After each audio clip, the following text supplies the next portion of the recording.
After the death of Echikawa Yin, who had once mastered swordsmanship, he was forcibly bound by the last person of the Spirit Seeking Sect to his disciple Rong Luxing. He went through a series of sect events and, guided by the bone fragrance, returned to his old dream to change the ending of the deceased character in search for his adoptive mother Ning Zhi. Chapter 1. Akira Kawasawa, Dreamland of Divine Consciousness. You are listening at Novel Full.audio.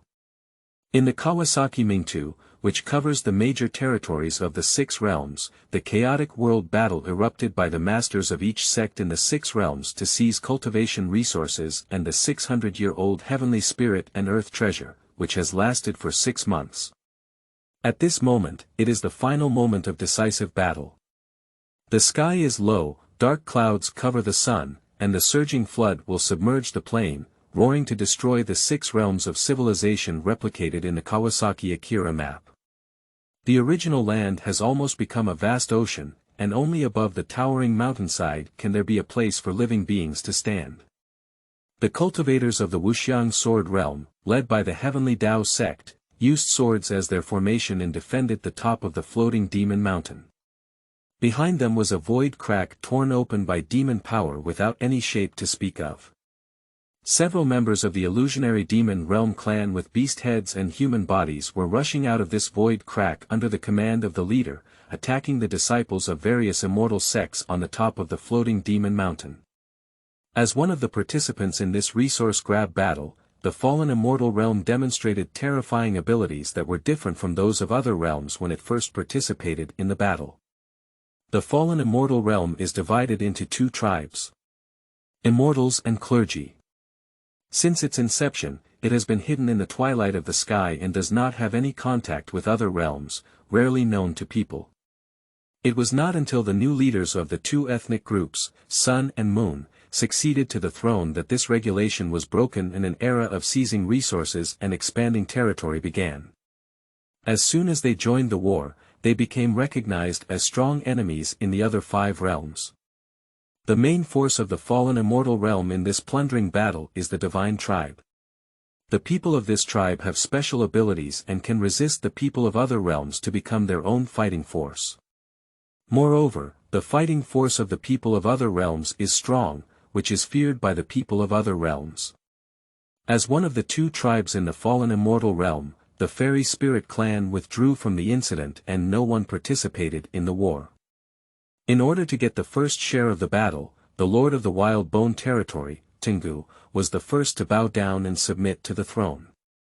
He conspired with the fallen immortal realm to eradicate the other 4 realms, seek resources, and divide the territory equally. The treasure that is released every 600 years this time is the Source Stone of Heaven and Earth, which contains powerful vitality that can turn deserts into oases. The Guiyu people were tired of the arid and barren terrain, and were already eager for the treasure that was born this time. However, because the Ghost Lord Kunsu was at a critical moment of seclusion and cultivation, he was not suitable for military action, so he had to defend his original territory and not participate in the resource competition. He only sent Elder Bugu Mountain to lead more than 10 veteran generals and remnants to liven up the atmosphere of the battlefield. Of course, it would be even better if you could bring some supplies back. In the Kawasaki map, the rainstorm, accompanied by thunder and lightning, fell like a waterfall into the sky, and merged into the surging flood, making the water level rise continuously. At this point, 2/3 of the floating demon mountain has been submerged, and the other small peaks have already been submerged by water and have no tops. The corpses of ethnic people who died in battle from all walks of life floated and sank in the flood, and the Wuxiang sword realm suffered heavy casualties. Some disciples of various sects who seemed to have top-notch cultivation had already become the souls of the battlefield, and almost 1/3 of the troops in the phantom demon realm were controlled by the people of the fallen immortal realm, losing consciousness and becoming the knives and shields that the fallen immortal realm constantly retreated into the front line.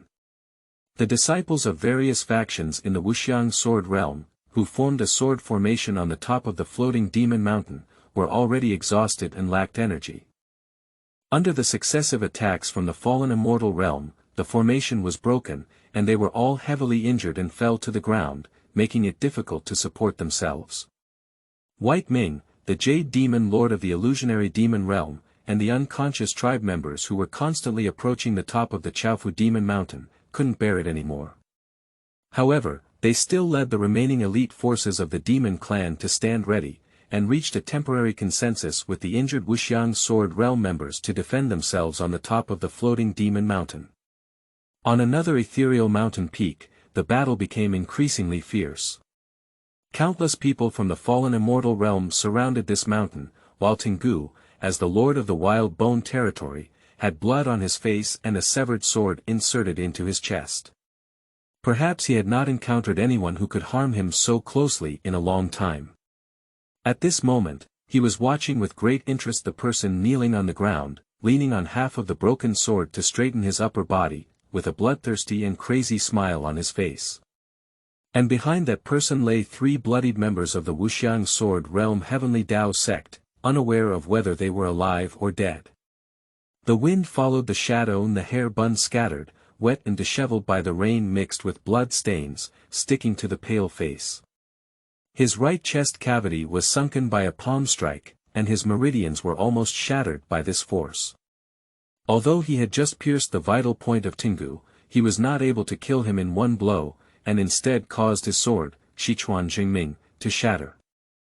Now there is no one left to fight in the field. The palm-thick, life formation soul record slipped out of my arms and fell into the bloody water. The wind followed the shadow and looked at the blank page stained with blood, with the final calculation already in mind. And at this moment, he is at the center of the pre-arranged soul-breaking array. After this array is triggered, the heavenly gathering purple electric frost will divide the soul body of the person entering the array in half, and the arranger must be at the center of the array to sacrifice their own soul body in order to make the array work. Those who set up formations can easily lose their soul and soul, while those who set up formations can lose their courage and soul. This belongs to the method of injuring 800 enemies and self-harming 1,000. Unless absolutely necessary, it will be useless. You are very strong, but unfortunately you are not my opponent. Tengu, with the unique aura of the winner, was as fast as a ghost. He slapped the wind and shadow's head with a palm in the air. When I slapped my palm on the wind and shadow, I only heard a light, click, sound. The wind and shadow had already shattered the sky's spirit, and warm blood mixed with rain stains meandered down the contours of my face, dripping into the rocks at my feet. Feng Shuiying, who originally relied on his broken sword to support his upper body, leaned back and fell to the ground with the impact of this palm force. His eyes were stained red with blood, and his consciousness was in a dispersed state. Tengu looked down at the ant-like person at his feet, his eyes filled with the pleasure after the slaughter. Looking at the ethereal mountain peak where no one was fighting anymore, he burst out laughing, pulled out the broken sword from his chest and threw it aside.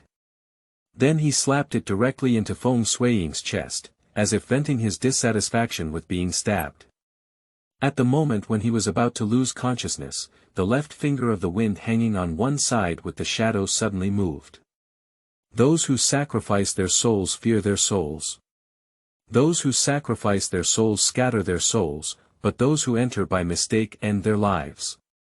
As the words fell, a burst of towering red light rose from the ground, forming a bloody barrier that trapped the 2 people at the center of the formation. The people outside couldn't come in, and the people inside couldn't get out, and suddenly fell into a deadlock. The broken Sichuan sword seemed to sense that its owner had fallen, and it roared incessantly. However, after a moment, it returned to tranquility, with its blade dull and lifeless, as if it had lost the spiritual power to maintain its spiritual consciousness. At this moment, 3 thunderbolts rang out, and a purple lightning wrapped around the void and frost slashed through the pitch-black sky towards the position of Tengu in the formation.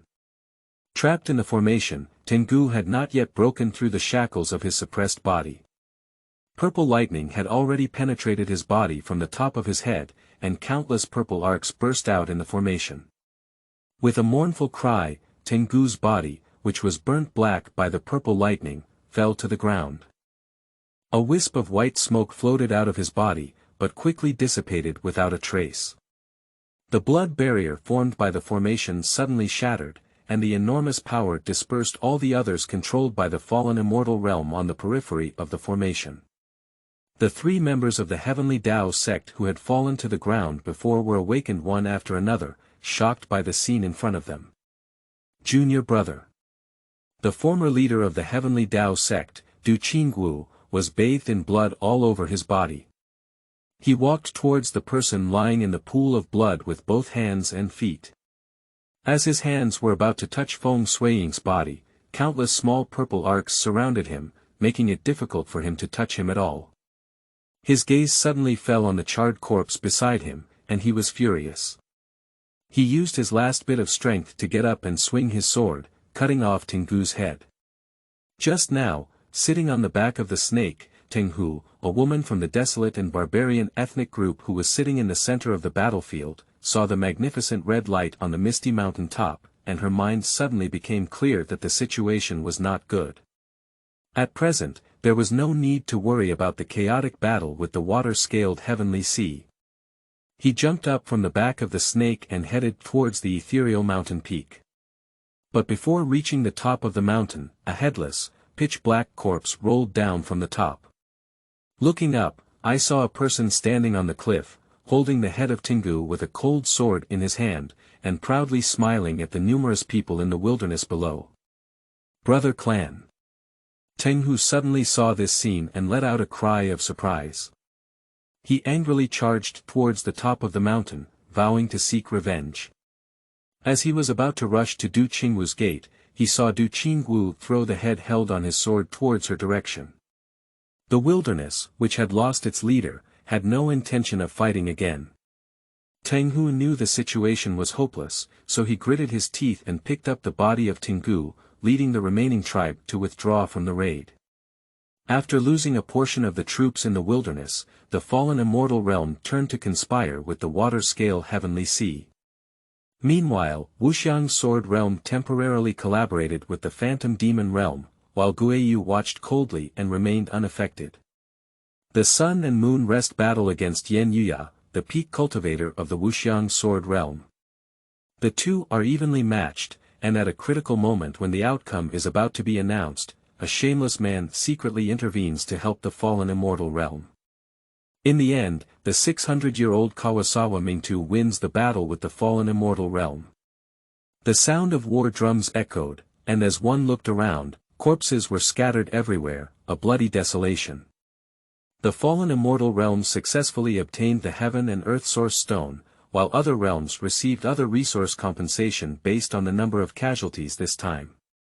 As the war came to an end, the divine consciousness dream constructed by Akira Kawasaki suddenly shattered, and as everything shattered and scattered, Yan Yuya bowed to the back of the shameless person in a cool tone. Master. Chapter 2.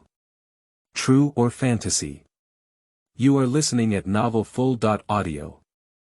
It was drizzling outside the window, and the rain mixed with the smell of soil rose up, filling the room from outside. Before class, Li Muxin lay his head on the edge of the classroom window, looking at the gray sky and breathing in the damp soil. His nose itched slightly and he sneezed. "Can I sit here?" A sweet female voice came from the side, and Li Muxin turned around to see that the visitor was a girl wearing a light and elegant white dress, with shoulder-length hair and a slightly pink face. At this moment, she was looking at him with a subtle and gentle expression, and a thin and long bloodline between her eyebrows added a hint of seduction, making her unable to take her gaze away for an instant. The university classroom is different from before, with several classes attending each class together, so the seats and classrooms are not fixed. At this time, there were still many vacant seats in the classroom, and Li Muxin couldn't understand why the girl in front of him didn't choose a better position and instead ran to his corner.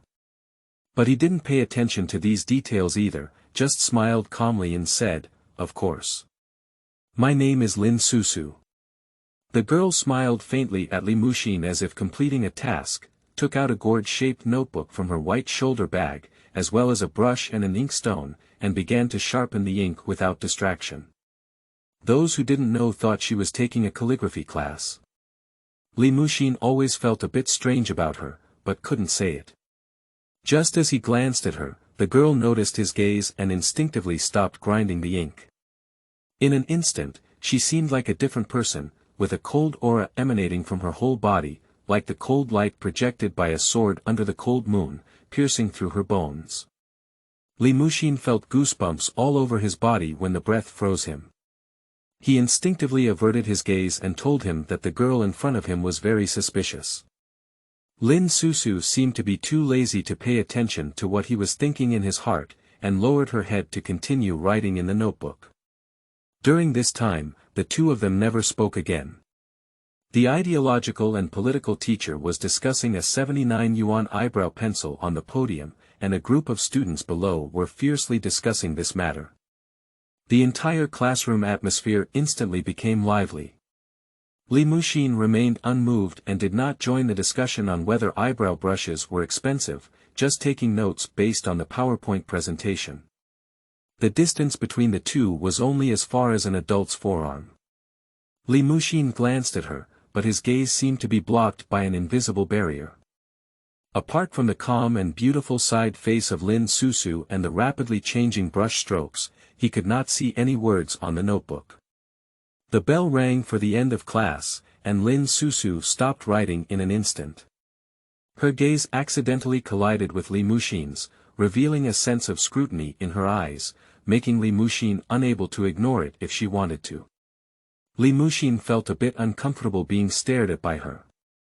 Coincidentally, after finishing this class today, he had no classes left. So he looked away and gave her an awkward and polite smile before packing up and leaving.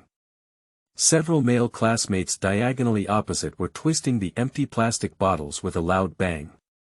As a bottle cap popped out of the bottle and flew towards the ceiling, Lin Susu, who had been sitting leisurely in his seat watching Li Muxin tidy up, suddenly moved the book that looked like a gourd from his face to Li Muxin's desk. "What is this?" Li Muxin glanced at her and opened the gourd-shaped notebook in confusion. The paper inside was slightly yellowed, some even missing a few corners, but without exception, there was no word on it. Lin Susu didn't answer, just stared into his eyes, as if she wanted to catch something deliberately hidden from his eyes. However, it seemed that she had failed. She realized that she couldn't see anything, and the person in front of her was just an ordinary person. She couldn't help but rub her temples, feeling very disappointed. "There's nothing, you're such a bookworm." The notebook wasn't thick, and when Li Muxin started flipping through the first page and reached more than a dozen pages, he still didn't see a word. He couldn't help but question Lin Susu's swift and decisive move just now. Did she really write just now? Can't you really see what's written on it? Of course, I'm not blind. Li Muxin didn't know why she wanted to test herself so much. Although the two of them had only met for the first time and met by chance, the more he thought about it, the more he felt that her approach to him had a different purpose. After receiving a positive response, Lin Susu's expression suddenly changed to disappointment, and her tone also carried a hint of regret. "Why can't you see the words on it? I'm a bit disappointed that someone like you, who has dull aptitude and no protective power, is actually my junior brother Rong Luxing, who is highly valued by my master, wandering in the half-soul of a different world." On the first meeting, Li Muxin was scolded by Lin Susu's head and face. Listening to her inexplicable words, he was truly stunned and his liking for her instantly decreased by half. It was the first time in all these years that he had heard someone say these words to him that were not in line with reality. "But that's also good, it saves me some effort. As long as I take you back to complete Rong Luxing's soul, Rong Luxing will wake up. Then, according to the person's instructions, I will sacrifice him alive to the bone-nurturing holy tree, and the cave master will be able to break free from the ban of the half-dead tree lady and return to normal." Lin Susu in front of her was as if she had been taken away by someone, and suddenly she smiled softly with a fierce expression on her face. Li Muxin only felt a tingling sensation on his scalp, and the words behind him were not heard clearly, as a clear sound of "pa" sounded in his ear. Then he saw Lin Susu in front of him suddenly melting into a pool of red flesh with a frightened expression. The blood splattered on Li Muxin's body, and the warm liquid pulled back his blank thoughts for a moment. Scared to death, something just hit my leg, it's sticky. A boy sitting behind Li Muxin shouted with a disdainful expression and even looked under the table, but there was nothing except a puddle of water. This commotion instantly caught the attention of the surrounding classmates, who cast curious glances at Li Muxin's position. Li Muxin was startled by the scene just now.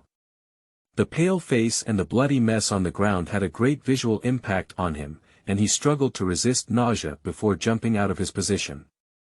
All of this happened so strangely and suddenly that he didn't even react. At this moment, a gust of Yin wind blew from outside the window, rolling up a bloody smell in the room. Li Muxin felt like vomiting and instinctively ran towards the restroom. But on the other hand, like nobody else, he seemed to have seen or smelled nothing, which made him start to doubt whether he had hallucinations. Did Lin Susu really exist just now? Lying quietly on the pile of blood with his face spread out, a pair of empty eye sockets gazed at him with a faint gaze. For some reason, looking at the bloody scene on the ground, a scene gradually appeared in his blank mind that made him extremely resistant. I saw him standing on a stone staircase shrouded in clouds and mist. Looking up, there were fallen corpses below, with severed arms and bodies splattering. The winding bloodstains stained the ground red. A person with a disheveled bun and an indistinct appearance, dressed in a blood-stained Taoist robe and holding a sword, knelt among the corpses, grabbing a struggling young Taoist without hesitation and sealing his throat with just one sword. Xiao Dao Tong closed his eyes and glanced at Li Muxin's place before falling into the room. His eyes were bloodshot, and the remaining warmth dissipated, leaving only the wind blowing to death. Although he had never experienced it before, a familiar suffocation swept over him. Li Muxin's heart seemed to have been dug countless holes, and the clearer the bloody scene in his mind, the more painful it became. Did I forget anything? At some point, Li Muxin had already raised his sword in his hand. He spread out his fingertips, and the remaining warmth from the previous second passed away in a blink of an eye. Only the sticky red on the ground and the collapsed body spoke of the deep guilt of the person in front of him in the cold rain. Chapter 3. Toilet Shock. You are listening at novelfull.audio. The bloody scene that just appeared in my mind coincided with the one in front of me, and the sticky blood stains had covered my hands at some point. In shock, Li Muxin turned around and ran into the bathroom, letting the flowing water wash away the bloodstains in his hands. Su Su. Suddenly, a lonely male voice with a faint sigh exploded in Li Muxin's ear. His expression suddenly froze, and he couldn't help but look towards the bathroom door. However, he saw a trail of blood winding through the door. A man dressed differently from modern people with a gloomy expression was leaning against the door frame, holding a pale face with blood in his hand. His gaze towards Li Muxin was hollow and deep, exuding a sense of solemnity. What exactly happened to me today? Li Muxin suddenly regained consciousness and quietly observed the strange thing at the door in front of the mirror. The person didn't come in, just rolled out a ball of paper from his feet, which seemed purposefully straight towards Li Muxin and finally stopped at his feet. The inconspicuous paper ball was soaked in blood and had already become a damp lump. But with a gust of extremely cold wind blowing, the paper ball suddenly began to unfold, revealing the handwriting written in pencil inside. At this moment, those words seemed to have come to life, like ants breaking off the paper one by one and moving towards Li Muxin's legs. You have her blood on your hands. The person at the door of the restroom began to move and slowly approached Li Muxin. Although he did not speak, the cold and lonely male voice came from deep in Li Muxin's mind again. I didn't kill people. Li Muxin watched the scene before him and bravely retreated slowly towards the bathroom. He has been hit too much today, which has gradually made him have the idea of not distinguishing between real and fake personnel. In his eyes, the man was like a ghost in hell, lifeless, gloomy and oppressive. And the face in his hand, which belonged to Lin Susu, was frowning at the moment, showing a painful expression. With a click, the door of the bathroom in the corner suddenly opened. A boy walked out and saw what was happening in front of him. He secretly recorded a video on his phone and then covered his mouth in fear before hiding in the bathroom. The man was pressing hard step by step, with a cold and icy aura emanating from his body. Li Muxin frowned and sweat was already visible on his forehead. "Your blood can save her." The shadow shrouded Li Muxin, and the faint tone continued to echo in his mind, repeating this sentence. The words that escaped from the paper ball had crawled down Li Muxin's bare arms and neck like ants. The handwriting was densely packed and disorderly arranged together, rapidly doubling in size like a mosquito's stomach after sucking blood, and the color gradually shifted towards red. Li Muxin's whole body was like being bitten by ants, itchy and painful, and he was curled up in a corner unable to speak. Those things soon merged with his skin, and he only felt a tingling and pain under his skin. He reached out to grab them but didn't notice anything. What the hell is this? His eyes gradually became blood-stained, and as time passed, his brain gradually lacked oxygen. It seemed as if all the blood in his body had been sucked away by intangible things, and as a result, the things in front of him began to appear ghosting. At this moment, a palm-long wound split open from Li Muxin's abdomen, as if something was swinging a knife in his abdomen, along with the clothes and fabric in this area. The sudden pain made him gasp for breath, leaning against the sink and closing his eyes before collapsing. The things that had just rushed into his body scrambled to crawl out of the wound, each one covered in blood, black and red, as if he had just had a full meal inside. The man crouched down, letting his black wide sleeves fall into the bloodstains. Stretching out his cold hand, his fingers clawed towards the wound in Li Muxin's abdomen, as if trying to find something inside him. A strong force came from his wrist, and the man expressionlessly shifted his gaze away from the wound and then projected it onto Li Muxin's face. However, he realized that Li Muxin, who should have fainted from the pain, had opened his eyes and stared at him coldly. The corner of his mouth, which had turned pale due to blood loss, suddenly curled up with a penetrating smile at him. He didn't know what the smile meant, but instinctively felt that the yin energy emanating from Li Muxin's body was heavier than his own, which made him feel fearful. Li Muxin grabbed the man's wrist and spoke in a solemn tone with a hint of seduction. "My blood, not everyone can take it." The two of them were deadlocked for a long time, until Lin Susu's remaining half of her face was covered by something that had just crawled out of Li Muxin's body. Soon, it was covered in a bloody red. Li Muxin then shifted his gaze, leaned his head against the wall, and let out a long sigh. "I advise you not to waste your efforts. My blood is not a miracle medicine, it can only keep this skin from rotting and maintain the freshness of the just torn skin. It cannot help her reshape her physical body. But if you insist on saving someone, I have a way, but you have to first reach out your hand from my stomach, you're pulling at my intestines." At this moment, Li Muxin's expression was natural, with a gash in his abdomen, and he could still talk and laugh, seemingly unaware of the pain sensation. The man still stared expressionlessly at Li Muxin's pale and smiling face, as if pondering something. In the end, he still hesitated and extended his hand from the wound on his abdomen. "What are you thinking about with only one face left, idiot?" As he poked his hand out of the wound, Li Muxin suddenly stood up and reached out to snatch Lin Susu's face from the man's hand, landing on the ground and crushing it fiercely with his foot. "Ah! It hurts so much." A miserable cry came from the corner of the restroom. Li Muxin seemed to have anticipated someone shouting at this moment and was not surprised at all. Seeing that his goal had been achieved, he kicked the face on the ground out of the bathroom door, leaving a winding trail of blood on the tiled floor. Su. When Li Muxin kicked out that face, the man seemed to be stunned for a moment without realizing what had happened.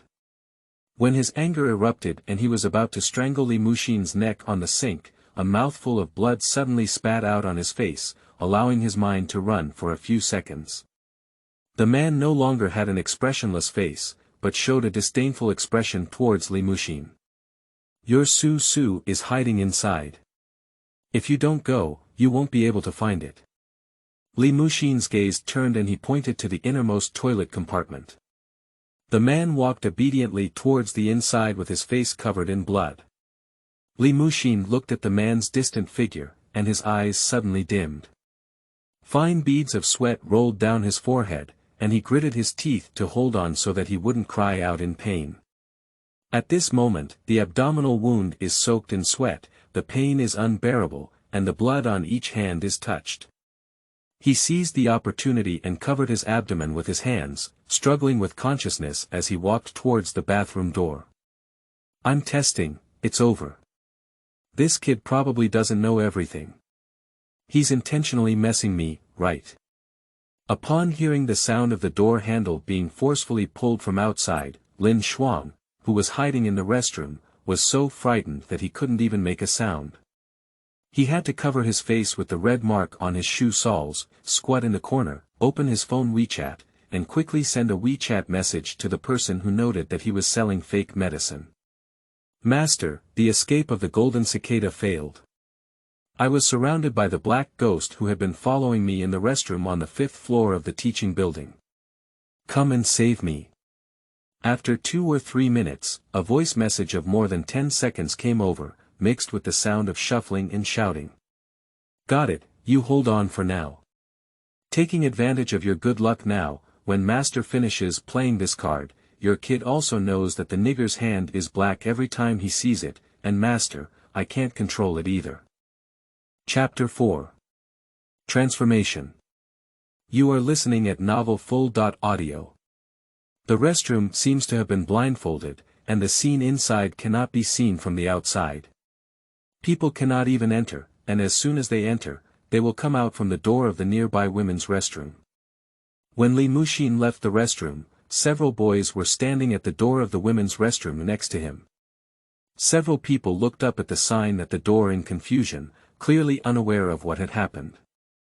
When Li Muxin came out of the men's restroom in a disheveled state covered in blood stains, several people coincidentally cast their gaze on him, with a frightened expression on their faces. One of them even asked, "Brother, don't take it too hard, let's go to school." Before he could finish speaking, Li Muxin fell to the ground like a puppet with a broken string, unconscious. A few people around were about to come forward to check, but suddenly they saw a dark object carrying a bloody face running towards them at full speed. Even a few male college students were shocked by this scene and had already scattered, shouting to find someone. That face was flipped over to Li Muxin by those long-legged words, lying on his abdominal wound, blending with the wound to obtain blood supply. "Bad dish. Lin Shuang complains that this kid will really cause trouble for me." A middle-aged man rushed out of the corner of the stairs, panting heavily. He was dressed in ordinary home men's clothing, with a green gourd hanging from his waist and a plastic bag with a white logo on it from a certain supermarket in his hand. Inside, there were several cola cans and a stack of 10 yuan and 1 yuan in cash. Zhao Qianqing took 3 steps and rushed to Li Muxin's side. Without saying a word, he took out 3 pieces of broken stones from his pocket and threw them on the ground, then dragged them into the men's restroom. As soon as the person entered the restroom, a bloody smell rushed in and Zhao Qianqing coughed a few times. He lowered his head to look at Li Muxin, who was unconscious, quickly poured a red pill from the green gourd around his waist and stuffed it into Li Muxin's mouth. He also scooped a handful of water and sprinkled it on his face. "Kid, are you still inside?" After pouring water, Zhao Qianqing saw Li Muxin's eyebrows slightly furrow. Obviously, his consciousness gradually turned around and he threw the person by the door. He then hung the white plastic bag in his hand around Li Muxin's neck and walked towards the restroom. "But I didn't see anyone, I only heard voices coming from the innermost compartment. Big brother, please don't follow me anymore, okay? Please. Blood, I remember there's a bowl of blood. You come. Your name is Su Su." The man's cold tone was mixed with a hint of doubt, his words were intermittent and inconsistent, as if he had just started his studies, or as if he had forgotten every word in a long time. "I'm not Su Su, don't listen to that guy talk nonsense just now. What, that bowl of blood? That blood was brought by my master. Lin Xuangsue, as a member of the Yanling bottle identity, has had an extra soul since birth compared to others. That soul lacks intelligence and is detached from the body. From the beginning, a wisp of residual soul gradually transformed into a physical entity, and as his soul body was repaired, his consciousness gradually became clear. Lin Xuangsue's lifespan shortened, and the energy of those close to Lin Xuangsue would also deteriorate to the extreme. If the soul was not separated in time, in a few years, when Lin Xuangsue died, the soul would be able to break free from the constraints of the spirit bottle and regain new life. In order to protect Lin Xuangsue's life, Zhao Qianqing devised a plan to escape the shell of a golden cicada. Through connections, he asked the senior brother of the sect, Pei Yuansu, to take a bowl of nourishing bone cocoon blood and a face of an unnamed girl's corpse from the Wuxiang sword realm. He used the bowl of bone-nourishing cocoon blood to nourish the skin for half a year, and then asked Lin Xuangsue to exchange his own blood for another half-year. 1 year later, he used some puppet techniques to make Lin Xuangsue and the human puppet, Lin Susu, he was feeding make a contract to hurt the spirit. He also took a bunch of pills to transfer the negative impact he had suffered to the human puppet, and made him not meet the human puppet, otherwise it would make the human puppet frightened, and the frightened puppet would turn around to compete with the main body for soul. Human Gue can freely move around Lin Xuangsu, and has a certain idea. Except for his appearance and gender, his personality and other things are the same as Lin Xuangsu's, just like another Lin Xuangsu's. After Lin Susu's death, the soul has not found the clue, until Li Muxin wakes up his consciousness with a mouthful of blood. Lin Xuangsue thought of this and suddenly understood why he had failed to use the golden cicada shell removal technique, which led to this person following him all along. The bowl of blood brought by the master seems to gradually turn into clear water over time. There is a certain time difference between the Wuxiang sword realm and their location. When he received the bowl of blood, he found that half of the bowl was already water. He was afraid that his health might not be enough to make the spell ineffective, so he came up with a quick idea and poured half of the water, mixing his own blood with half of the bowl. When his master saw a bowl full of blood, he asked him why it was so full. How dare he say that he had mixed half of his own blood into it? He only said that Uncle Pei would express awesome. Think about it now, shouldn't the problem lie here? Just as he thought about the key point of the problem, the door was suddenly kicked open.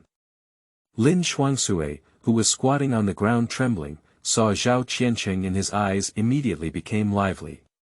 He spoke with a sense of confidence. Master, I knew you would definitely arrive at the critical moment. Zhao Qianqing ignored him, with a gloomy face. He quickly reached out and took out 2 red dates from his pocket, then casually threw them at Lin Xuangsue's face, which still had shoe marks. Don't ask so many questions, eat it. Ah. Lin Xuangshan huddled in the corner, looking at the unknown stains on the floor beside him, and rubbed the 2 red dates with his hands. Eating in the bathroom seems a bit difficult. Just as he was hesitating whether to put the red dates in his mouth, a shadow suddenly struck. Zhao Qianqing had already stepped forward, holding a red rope soaked in cinnabar and black dog blood. At the bottom of the red rope, there was also a broken palm that had already become bones.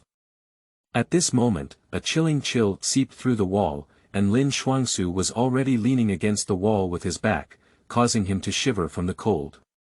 He swallowed 2 red dates in his mouth before even chewing them. Speaking of which, it was also magical. After eating these 2 red dates, in no time, Lin Xuangsue felt a chill surge up his head and no longer felt cold in his body. The black ghost standing beside him remained silent, his figure becoming somewhat blurred. At this moment, there was still the blood that Li Muxin had vomited on his face. He slowly turned his head and glanced at Zhao Qianqing, his lifeless eyes revealing an indescribable stillness. I remember you. Zhao Qianqing looked at him with a wary expression, not understanding why he said these words. But when he glanced past him and looked towards the palm bone bound by the red rope, he breathed a sigh of relief. Kid, come here quickly, this bone won't be able to block it for long. The red rope in his hand gradually trembled, and the little thumb bone of his metacarpal bone fell to the ground. At this moment, Zhao Qianqing's eyes were fierce and he threw the metacarpal bone directly towards the black ghost. With a click sound, the palm bone hooked onto the left shoulder of the black ghost, instantly igniting a burst of white smoke. But he seemed indifferent and lifted his hand to pat the metacarpal bone off his shoulder. Upon seeing this scene, Zhao Qianqing's expression froze for a few seconds, nervously staring at Lin Xuangsue in the corner. Lin Xuangsue caught sight of Zhao Qianqing's anxious gaze, gritted his teeth and arched his body, ready to seize the opportunity to jump out from the side. Suddenly, his neck was grabbed by one hand, and he was lifted more than 10 centimeters off the ground. Run! The cold tone seeped to the extreme, and before Lin Xuangsue could even come, he took a quick breath and was completely lifted onto the floor by a strong force. Chapter 5. Another Dream. You are listening at novelfull.audio. Junior brother, I have found half of your soul body that was secretly transmitted by the master to another space. If it weren't for Zhao Qianqing's puppet being suddenly broken, would have controlled the puppet and brought him back long ago. But don't worry, I will soon bring him here and merge your two soul bodies. You have been lying for so many years, I'm afraid you don't know that your master's life is as fragile as a thread. He can't protect you this time. The slender fingertips painted with red danku gently brushed against the side face of the person in the ice coffin, and then moved to the scar on their neck. Just as they were about to open their collar and examine, a sword with a cold light suddenly struck from the opening. Tu Lingxue stopped her movements, leaned back and hid, then sat back at the edge of the coffin. She stared at the entrance of the cave and said in an unfriendly tone, "Who? Where did the witch come from? Is this where you can come from? Hurry up and leave, otherwise no wonder I'm taking action." A young girl wearing a black robe and a high ponytail stepped into the cave with her sword scabbard on her back. The setting sun in the west outlined her figure, emitting a layer of golden light. "Oh, it's you. I haven't seen you in a few years, I've grown up." Tu Lingxue looked at the young girl approaching in front of her, closed her eyes and smiled, with a shallow dimple on her cheek. Moune stared at her with a wary expression on her face, reciting the secret to summon the sword into its sheath and saying, "Who are you?" "Me." Of course he stole the body. As soon as she finished speaking, Tu Lingxue took off a simple peach-wood hairpin from her hair bun and threw it towards the ground. In an instant, an old peach tree grew from the stone wall, supporting the ice coffin at the top, breaking through the cave and drilling out. Then Tu Lingxue threw down another hairpin, and a row of withered bamboo pierced through the soil and wall, forming a bamboo wall that separated Moune from the ice coffin at the entrance. All of this happened suddenly. When Moune broke through the bamboo wall, the person, along with the ice coffin, had long disappeared, except for a peach-wood hairpin lying on the ground that had broken into two sections. When Li Muxin woke up, he found himself lying next to an old cart, scattered with many rare medicinal herbs and a few bags of dry food, with a strong herbal flavor piercing his nose. He was at a loss in his heart, not understanding why he appeared here. At this moment, a cramping pain in his abdomen pulled back his empty thoughts. He took a cold breath and forced himself to sit up. Looking around, he saw that he was outside a fork in the road, with two roads ahead, but the scenery was vastly different. The path on the left was full of blooming flowers and falling petals, but the road on the right is barren, and the wind blows bleakly. Both roads lead nowhere, and he doesn't understand why he appeared here, but what suddenly rises in his heart is not panic, but an indelible doubt. What happened at the moment when I fainted at the entrance of the restroom, and why did I wake up in such a place? Is it a dream or reality? What's wrong with me? A slightly hoarse voice came from behind, and Li Muxin looked back in confusion, only to see a green maple forest behind him. The wind swept through the leaves, swaying a green hue. Under a maple tree near the cart lay a man in coarse linen clothes, with a bamboo hat covering his head and face. His appearance was not yet clear, but judging from his physical size, he was likely a man. Beside him lay a man covered in blood stains, motionless, as if he had been dead for a long time. Li Muxin suddenly became alert, wanting to stand up but involving a wound in his abdomen. He could only slow down his movements and reluctantly leaned against the nearby cart to stand straight. That person also had a lot of blood stains on his body, as if he had been unconscious for a long time before suddenly waking up. After taking a few breaths, he accidentally caught a glimpse of Li Muxin beside the cart not far ahead. His originally unfocused eyes suddenly widened, and a flame of hatred gradually burned in them. The person didn't care to tidy up the bamboo hat and scattered objects that had fallen on the ground beside him, so he limped towards the direction of the cart with one foot, constantly making screams in his mouth, and his face showed an extremely terrifying and complex madness. His thick palm grabbed Li Muxin's collar and pulled him directly from the cart to his own face. "You killed Jiang Pisan and wanted to kill me. We really misread you." Cough. Li Muxin was strangled by his neck, and a sense of suffocation gradually spread. His eyes were fixed on the angry face of the young man in front of him, listening to the burning words, but he only felt puzzled. Why do I have no impression of the person in front of me in my mind, and am I dreaming again? If it's a dream, why is this suffocating feeling so real? But time does not allow him to think. Yu Yunda's thoughts were controlled by hatred, and he slammed Li Muxin to the ground like a broken egg. Li Muxin was hit by this fall, and he suddenly fell into a state of 7 meat and 8 vegetables. The pain drove him to find it difficult to support himself. Yu Yunda's face was fierce and crazy. He lifted a stone from the ground and smashed it on Li Muxin's leg. However, he saw the stone falling on his leg like foam, which was directly weathered into sand by the wind, raising Yu Yunda's head. At this moment, a strong wind was seen at the fork in the road ahead, and the cart and herbs remained motionless in the wind. However, Li Muxin and Yu Yunda were constantly approaching the fork in the road due to the strong wind. After the strong wind blew the two of them into the intersection of the picturesque mountain road on the left, they suddenly stopped, as if they had just disappeared. TSK, you humans are really greedy. I've always heard you humans say the saying, brothers unite, their benefits cut off gold. I never thought that for the sake of profit, they would kill each other. It's really interesting.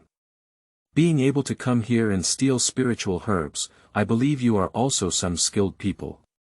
When you three came to steal herbs, I gave you a chance to escape.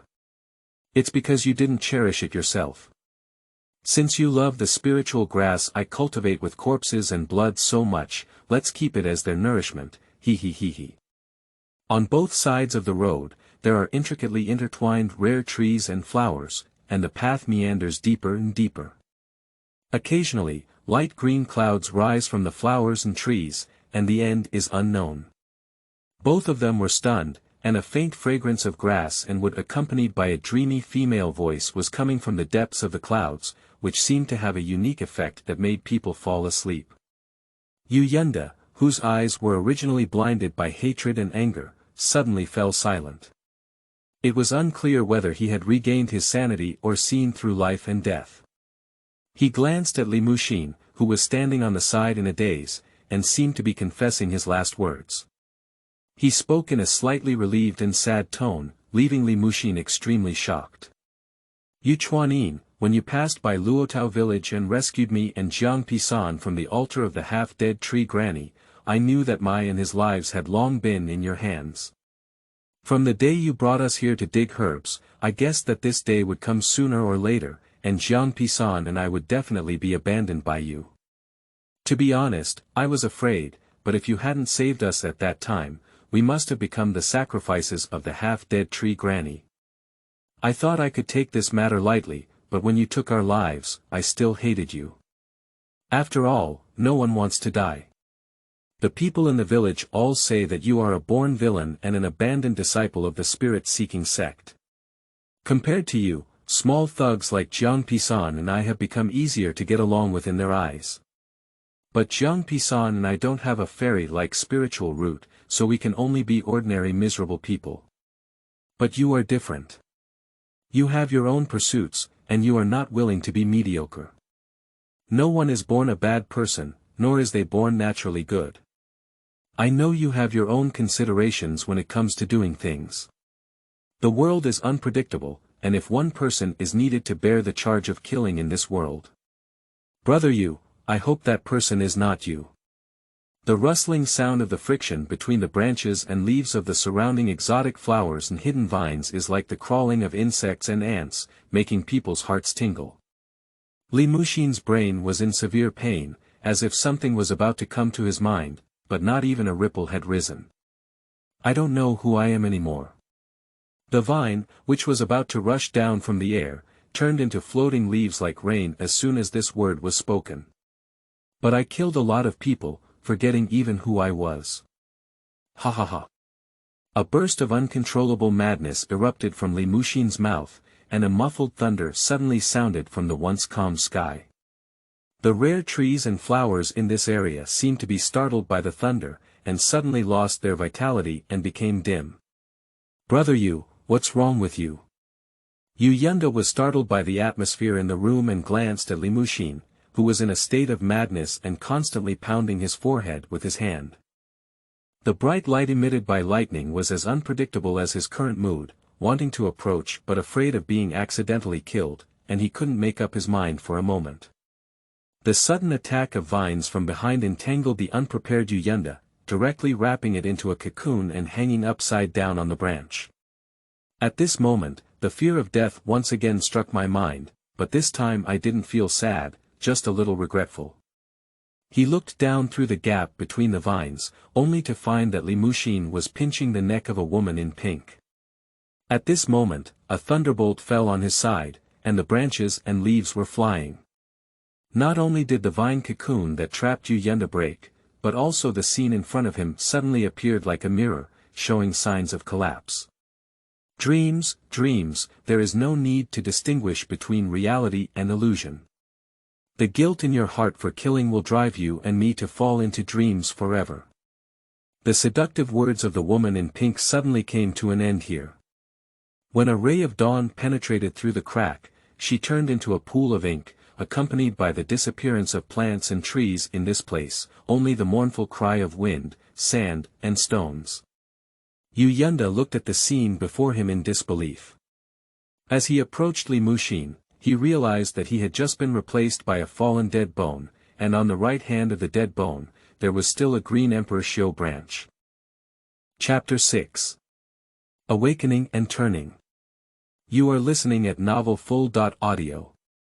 Cave Master, I have brought back his body and will soon be able to retrieve his half-soul to revive him. However, I found that he has multiple wounds on his body, as if he has often taken blood, and the latest one is still around his neck.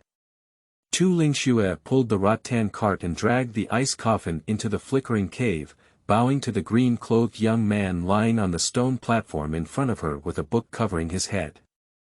It seems that besides us, there are other people who are also interested in you, junior brother. Do you know who that person is? The young man said indifferently, with a tone that was neither salty nor indifferent. His face was still covered by books, and he could only see the red and white hair mixed behind his head. That person had a high level of concealment, but he didn't notice it. Fortunately, he didn't harm the vital parts of his body, otherwise our plan would have been disrupted. Well, since there's nothing to do, let you handle the whole soul matter. Tu Lingxue seemed to have been accustomed to it for a long time. After responding, she dragged the ice coffin from the rattan cart to the entrance of the cave and suddenly turned around to persuade the young man, although the cave owner aged at a young age due to the forbidden spell of the half-dead tree lady, this is not something shameful. There is no need to block my face, and I don't mind. You don't mind, I don't mind. The forbidden spell cast by the old half-dead tree lady destroyed our proud capital, not only unable to be covered by magic, but also causing our spiritual power to dissipate. If it weren't for this, why bother going to great lengths and risking being chased by the mermaid sect to steal your junior brother's body? The last time I saw him, he looked like this. Now, 7 or 8 years have passed, and he still looks like a teenager back then. However, due to that old thing, my figure has degenerated into a young man, and my face has aged like a cliff. The boy's muffled voice reached Tu Lingshue's ears through the book. The cave owner thought too much. Tu Lingshue's eyes darkened a bit, staring at the peaceful face of the young man in the coffin. After taking a deep breath, she calmly pulled out the rattan cart containing the ice coffin from the hole, and her figure gradually disappeared into a water curtain. As the dream collapsed, Li Muxin's consciousness turned around and he realized that he was wandering in a hazy white. A figure gradually approached him, and a misty mist continuously emanated from the figure, instantly reaching more than 10 meters in front of him. At the moment of gazing at the figure, Li Muxin couldn't help but take a breath. The figure was originally blurry and unable to see its specific appearance clearly, but in the moment of meeting Li Muxin, the mist covering his body gradually dissipated. The person's hair was disheveled, covered in a Taoist robe stained with blood. The sword in his hand collided with the floor, making a piercing and heart-wrenching sound, like a desperate ghost. Every step he took closer, the smell of blood became even stronger.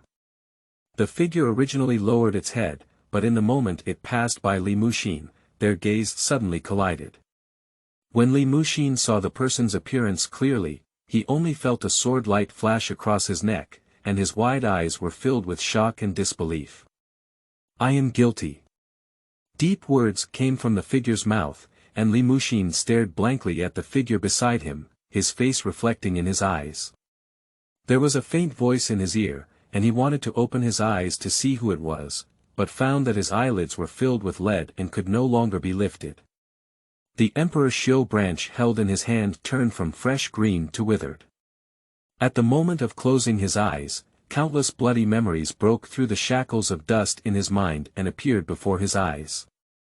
At this moment, Li Muxin knew that the nightmare of killing had engulfed him. Afterwards, there was no more Li Muxin, only Echikawa Yin, who had to redeem himself for his heinous crimes. The dimly lit basement was filled with a bloody smell mixed with disinfectant. "Master, shouldn't this kid die? What are you panicking about? Maybe we'll take turns dying hundreds of times, and he hasn't died even once." "But master, you took out a person's heart." "Ah. This can't die. I'll just take it out and put it back for him later." "Ah."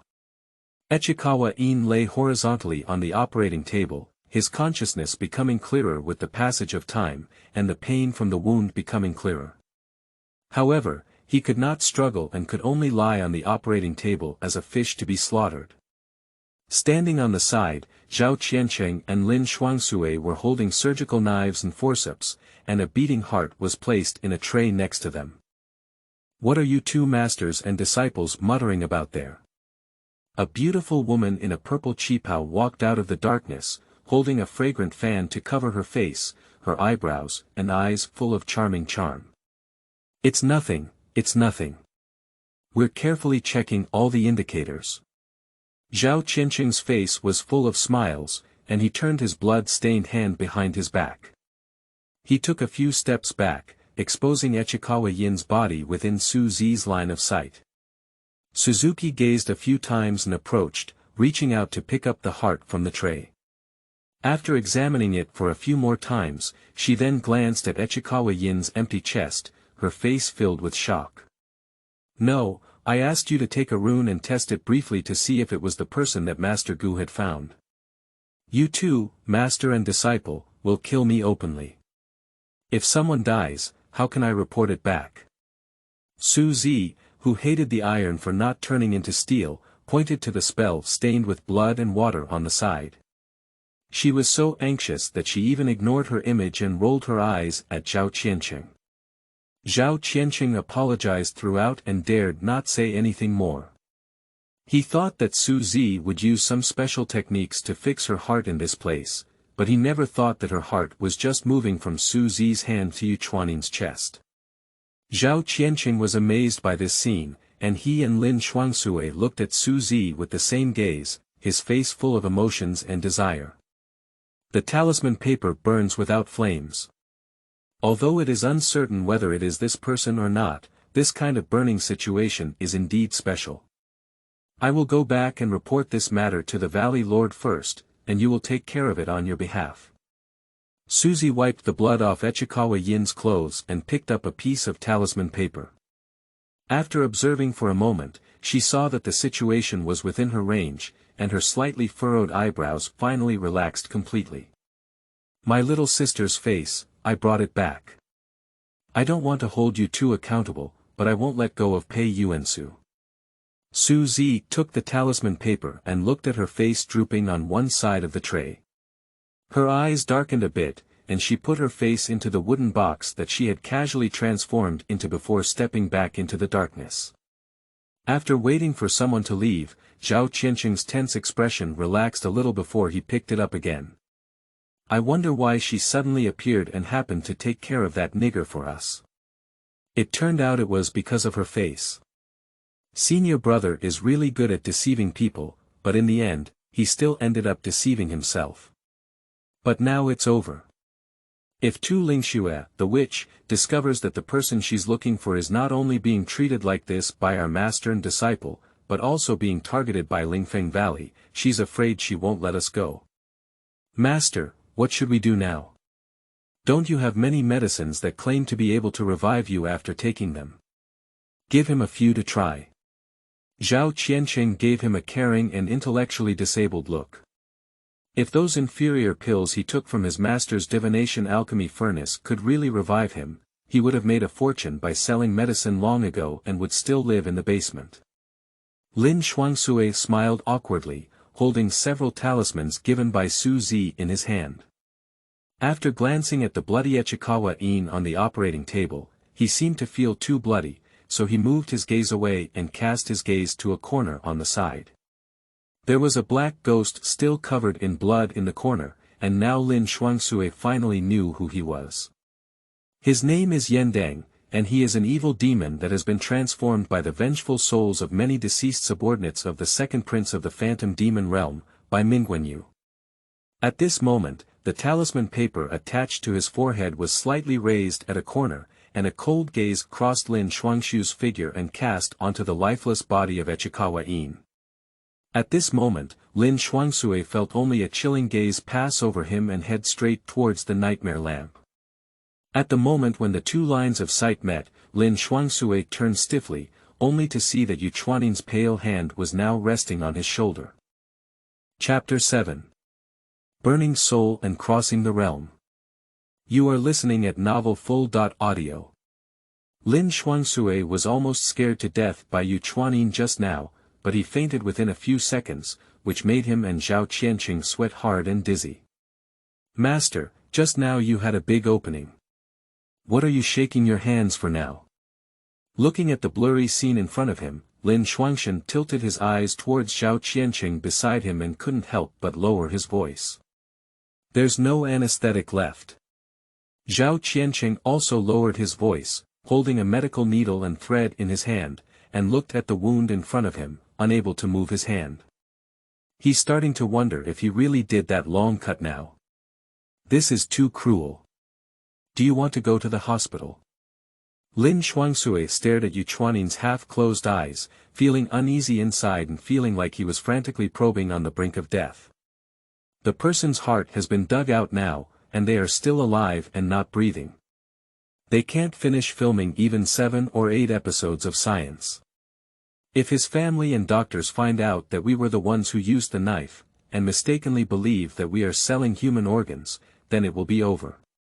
When the time comes, we will each have a silver bracelet and a black headband, accompanied by a piece of peanuts. Your master, I don't want to just leave like this. Lin Xuangsue immediately closed his mouth and stopped speaking. He just looked up and down at Zhao Qianqing with surprised eyes several times, as if he was curious about how he would know these things. He thought his master was just an old antique with a mind full of cultivation, and he didn't understand how to integrate into modern society except for playing cards. He didn't expect to underestimate. It's okay, just let it dream. As soon as these words were spoken, the two were immediately startled and dodged to one side. The talisman paper that was supposed to be pasted on the head of the nightmare lamp was blown to the ground by a gentle breeze, and then quickly burned, turning into a pile of ash. He walked from the corner, his eyes emitting a cold glow, his figure flickering in the dim basement. The pale and bloodless hand of the nightmare lamp seemed to still have a faint chill, as it touched the head of Echikawa Yin. In the next moment, Echikawa Yin suddenly opened his eyes, as if seeing something terrifying. An unprecedented silence was gradually expanding through his pupils. This scene startled the two people present, and the expression of the inexplicable nightmare lamp was also disturbed by this action, causing the hand pressure on his head to become slightly heavier. I don't know where it broke, but with a soft click, the restless Echikawa Yin suddenly fell silent again and lay down on the operating table. So this is what we call entering a dream. Lin Xuangsui's mouth twitched slightly as he looked at it. So. Yen Dang withdrew his hand and, with a cold tone, dropped a word. He stood on the side, staring at the half-exposed talisman paper in Lin Xuang's pants pocket. His expression seemed much clearer, and he no longer had the ferocity he had at the beginning. Lin Xuangsui was very puzzled by the change in his attitude. Although Yendang no longer chased him like he did just now and asked him who Su was, he was still wary of the Yendang in front of him. Zhao Qianqing did the same, but he still maintained his surface calmness and didn't say much. After picking up the medical needle and thread, I gritted my teeth and began to suture the wound. After the wound was almost sewn, Zhao Qianqing was about to lie down on the ground for a rest when suddenly a wudong leaf floated from the darkness and landed on his right ear. A slightly anxious male voice came from the wudong leaf. He knew it was the voice sent by his elder martial brother Pei Yuansu, and he suddenly felt energetic. But before he finished listening, his face was 3 points white. Junior brother, the situation of junior sister is gradually deteriorating, and her heavily injured body is no longer able to bear her soul sense. Previously, I went to the hidden immortal cave every half-month to retrieve the blood of the body of the bone cocoon to renew her life, but I could barely maintain her mobility.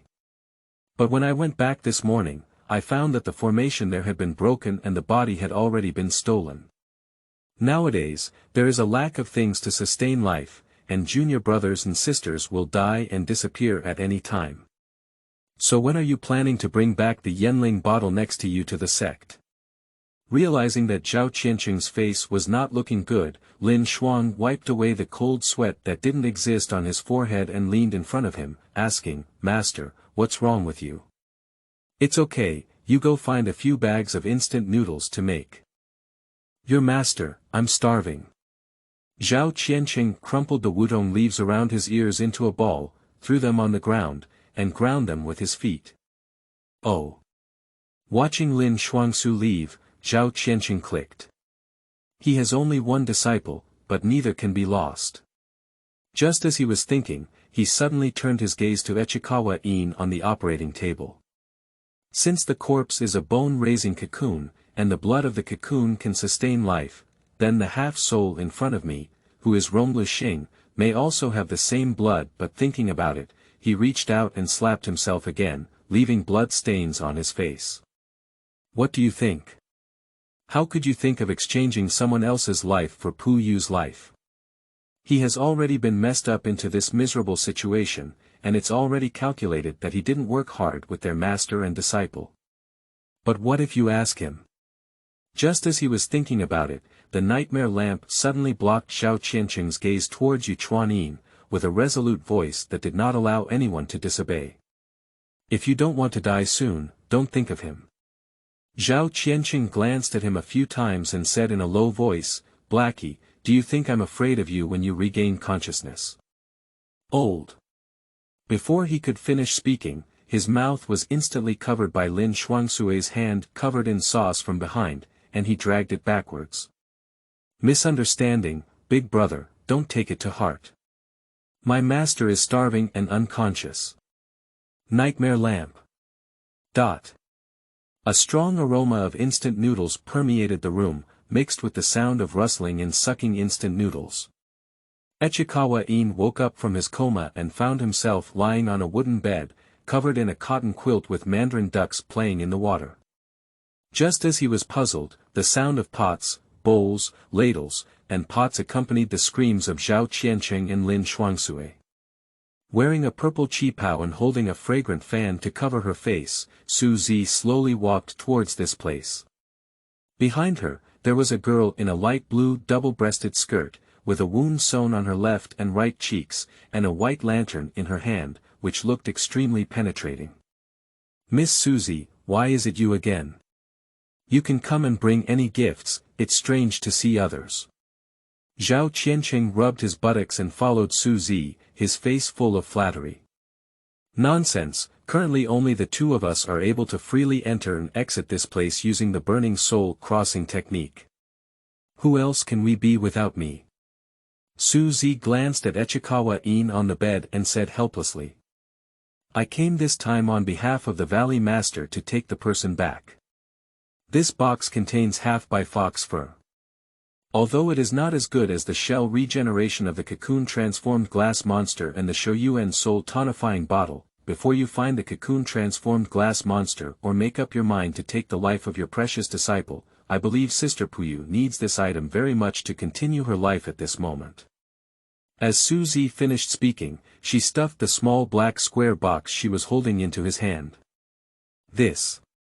Zhao Qiancheng hesitated and stared at the box in his hand, then turned his head to look behind the door with a gloomy expression, as if wary of whether Lin Shuang was eavesdropping. "What are you hesitating about? Anyway, this person's Valley Master has been appointed, and if you don't accept me, I will still take them away." Su Zi looked at Zhao Qiancheng's conflicted expression and was about to snatch the box from his hand, but it was quickly put into his pocket by him. Seeing that she had received her things, Su Zi smiled coquettishly and said, "Instead of doing difficult and unpleasant things for Tu Lingxue, it would be better to choose to work with my Valley Master. I never do loss-making business with anyone, Miss Susie can rest assured." Zhao Qiancheng had long known that there seemed to be some emotional dispute between the Lord of Lingfeng Valley and Tu Lingxue, but he was unclear about the specific reason. As the senior sister of Rong Luxing, Tu Lingxue has no doubts about finding the half-soul of Rong Luxing. The key is that there seems to be no intersection between Lingfeng Valley and Rong Luxing. It's a bit strange to suddenly join in the fun and grab people. Rong Luxing encounters these two people, it's really unsettling to die. As soon as he thought of this, he turned his gaze to Echikawa Yin and let out a few sighs in his heart. It's hard to escape the world, forget everything, but soon to return to a nightmare, fate is always so unpredictable. After a long time, a helpless expression appeared in his eyes and he slowly spoke up, "I don't know what your Valley Master did to find him back. Did you resurrect him like Tu Lingxue and then kill him, or did you imprison him in the dungeon? Surnamed Zhao, don't speculate so maliciously about the Valley Lord. Tu Lingxue is not worthy of being compared to the Valley Lord.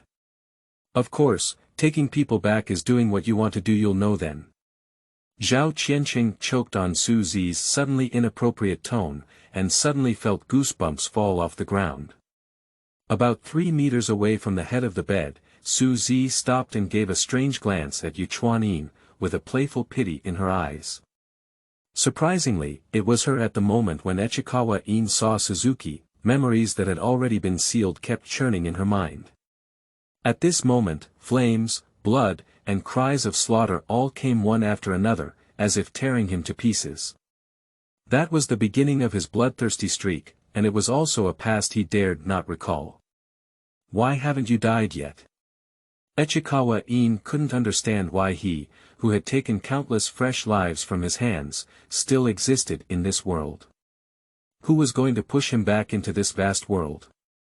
Why didn't he let himself wander with the blood of sin, until he dissipated from heaven and earth, leaving no trace? "Who are you?" Under the pressure of the gradually chaotic memories in his mind, Echikawa Yin looked at the woman in front of him with uncertainty, but felt an inexplicable suffocating and cold feeling gradually surging throughout his body. The nightmare lamp, who had just stood by the bedside, had closed its eyes at some point, motionless like a statue, seemingly indifferent to the people in the room, completely treating itself as an observer. Suzy glanced at him with a smile at the corner of her eyes and said, "One of the 3 elders of Lingfeng Valley, Suzy. You must have a good relationship with me, Suzy." Lingfeng Valley. Echikawa Yin had no impression in his mind, but the inexplicable familiarity with Suzuki's face made him a bit confused as to whether he had returned to the past or was in a certain period of time in the future. At this moment, a misty white mist surged from the doorway, as if it was about to engulf everything inside. "Miss Suzy, where did you use the burning soul crossing technique just now? Is there someone outside to protect you?" Zhao Qianqing stood at the door frame with a solemn expression, his tone tinged with unease. Fengyu Hyuta village is guarded by the 2nd elder of Lingfeng Valley, who is seeking medicine. I can trust him. Suzy Cancan turned around and saw a figure rushing in from outside the door, with a clear purpose, heading towards the hospital bed where Echikawa Yin was lying. The nightmare lamp, which had been standing at the head of the bed with its eyes closed, suddenly hit the figure with a palm, and the palm even pushed the wooden bed back more than 10 centimeters. The figure was hit by the palm wind and flew backwards. Its back hit the wall and then slipped to the ground, like a pile of rotten meat, completely devoid of breath. How could there be people with water scales and the sea here? After seeing the person lying paralyzed by the wall, Suzy's face suddenly became more serious, and there was a faint sense of crisis in her eyes. Zhao Qianqing came to the wall and kicked the water-scaled heavenly sea man on the ground with his foot. When he saw that he was dead, he quickly took out a dagger and gouged out his eyeballs. This human body is equipped with the unique one-eye spirit sending technique of the water-scaled sky-sea clam spirit clan. This technique can transmit the people and scenery seen in the surrounding area to the person behind the scenes through the eyes of the practitioner, acting as a remote camera tracker. The water-scale heavenly sea is divided into 5 tribes and governs the 5 major regions. Among them, the mermaid-like tribe is good at seduction. The guy you're talking about is likely to have hit the road and used your soul body to open up the formation again. Otherwise, how could anyone break into this place? This is a bad dish. A mist was rushing down Suzy's waist towards her neck.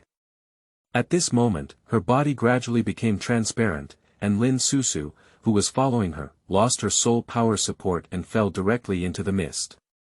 Although Fengyu Sea is adjacent to Shuili Tianhai, it is within the jurisdiction of Yunxia, so theoretically, such a mistake should not occur. Aren't I here in these years? What happened to Yunxia? But my senior brother has never mentioned anything about the school to me except for Pu Yu's situation. It seems that I need to go back. After wiping the dagger off the body, Zhao Qianqing let out a moan towards the ground and saw the transparent state of the Suzy soul body on fire. His brow furrowed tightly and he said, "This technique has been used for a long time to damage the soul. If you don't go back, your soul body will be burned down. Damn the beggar, he can't even protect his formation." Taking advantage of his soul's return to stability, Suzy cast her gaze on Echikawa Yin, who had already fainted at an unknown time. She said to Yen Deng, who was still in a palm-waving state, "If you want to know why Bai Mingguanyu abandoned you in this world, take my little sister and the fainting person with me and leave." The nightmare lamp, who watched coldly on the side, seemed to notice a change in the situation. It freed itself from the state of pretending to be dead, lifted Echikawa Yin from the bed onto its back, and then picked up Lin Susu. Its figure disappeared into the room in a flash. As she was about to leave, Suzy turned around and reminded, "Hurry up, you've also started burning." Zhao Qianqing's expression showed a hint of surprise, and a burning sensation of his tongue licking his skin came in time. At this moment, another sound of dripping water was heard, and Lin Shuang's panicked voice rushed into his mind. "Master, why did you catch fire?" The indoor area has gradually been covered by water mist, but the flames on Zhao Qianqing's body can be said to be rising higher and higher. When Lin Xuangsui cleared the mist and ran to the door, a black and blue tentacle struck from the darkness. Before he could even run into the room, he felt a tightness in his waist, and he instantly lifted himself off the ground.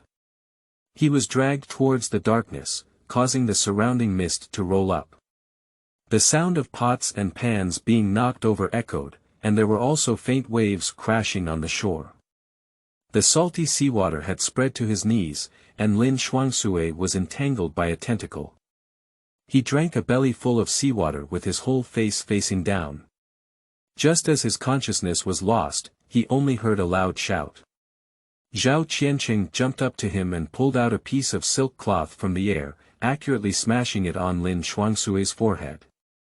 In the blink of an eye, the two of them, along with the silk cloth, disappeared without a trace. After the two of them left, this basement was like a mirage and no longer existed. Chapter 8. Lan Zeqi Heng. You are listening at novelfull.audio. In the rainflower cave of Lingfeng Valley, where the sun is not visible, there is a skinny and emaciated young man imprisoned. At this moment, he is sitting among a pile of white bones, with his back against the wall, staring blankly at a faint light emanating from the crack in the door. A faint sound of footsteps came from outside the cave, and then the heavy cave door opened. After a shoving sound, another person was thrown in, disrupting the flying dust. The long-awaited light now made his eyes ache. He instinctively blocked it with his hand, his body shrinking towards the darkness, as if he had developed a fear of the light. After killing this last person, you will be free. The cold male voice came from outside the door again, and the young man looked at the door in fear, but could not find half of the figure. The door that opens once a month gradually closes, blocking all the light and leaving no more gaps. In the fish head village of Fengjian, the small minions of the water-scaled heavenly sea almost fill the entire coastal village, and their leader is the second young master of the Feixia Qiangkang Lingyin Gate of the Qingyu tribe, Fengjian Jijiao. This second young master has no military power except for his self-healing ability, which is different from ordinary people. At this moment, lying comfortably in the luxurious carriage parked in the center of the village, holding a mermaid-like beauty in one hand, full of jewels and treasures, truly eye-catching.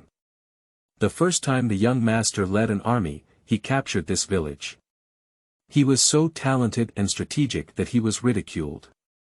This time when he returned, he must hit the old man's face hard about this matter. Don't be angry, young master.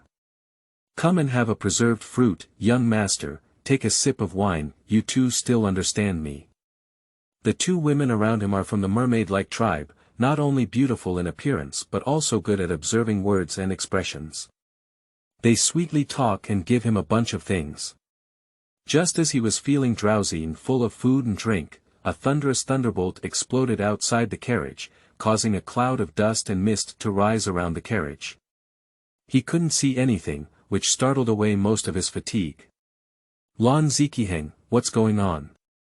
He didn't know why and tried to call out the only capable assistant around him, but found that his usually cold-eyed cousin, Lan Zeqi Heng, was nowhere to be seen at the moment. He shouted a few times in a row, but when he saw no one responding, he leaned forward and wanted to jump out of the carriage. Suddenly, he was knocked unconscious by a shovel on his forehead. Pooh, this guy has a tough head. A tingling sensation came from the tiger's mouth, and Zhao Qianqing threw his shovel onto the ground, kicking the sword-wielding spear that was resting on the carriage beam. He then turned his gaze to the two mermaid-like women huddled together in the carriage, their eyes full of contemplation. In the green maple forest of Yudo village, two figures, one purple and one black, move in the forest. The cold light of the sword and the shadow of the barbed whip face each other, and the remaining strength resounds, startling countless tired birds in the forest. Zayabemo, your skills are good, but are you sure you want to spend time with your sister here? The two of them fought each other dozens of times, and Suzi didn't forget to sarcastically mock each other. However, seeing that this person was difficult to deal with, she also felt a bit overwhelmed by the excessive damage caused by using the burning soul crossing technique.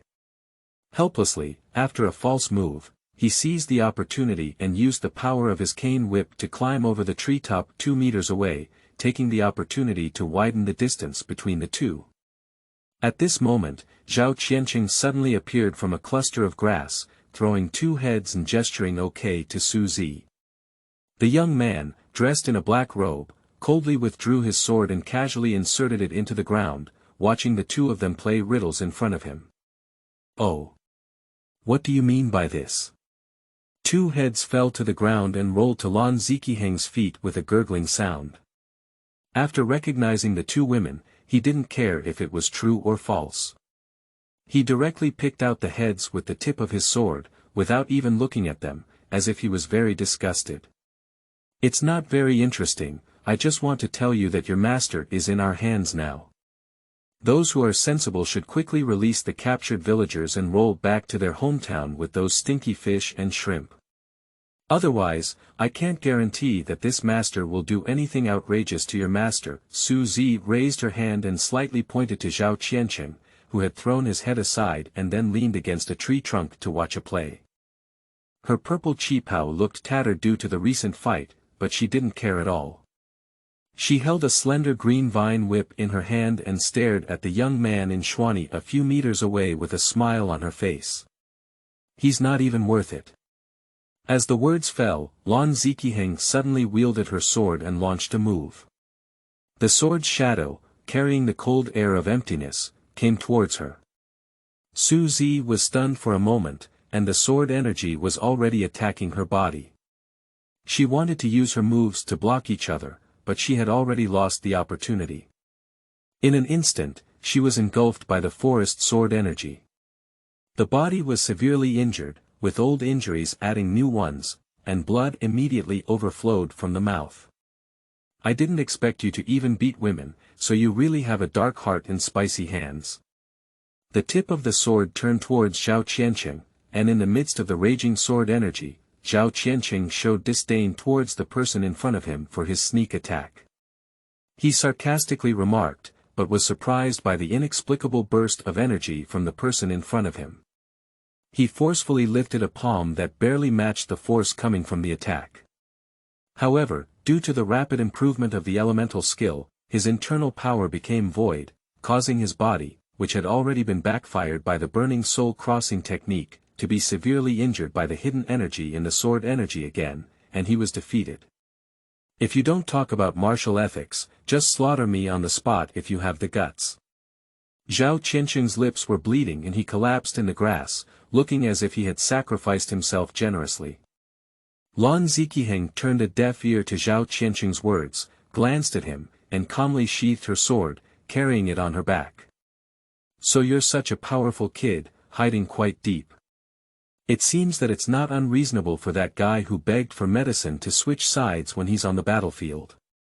Thanks to my sister, I've always treated him like my own brother. Hee hee.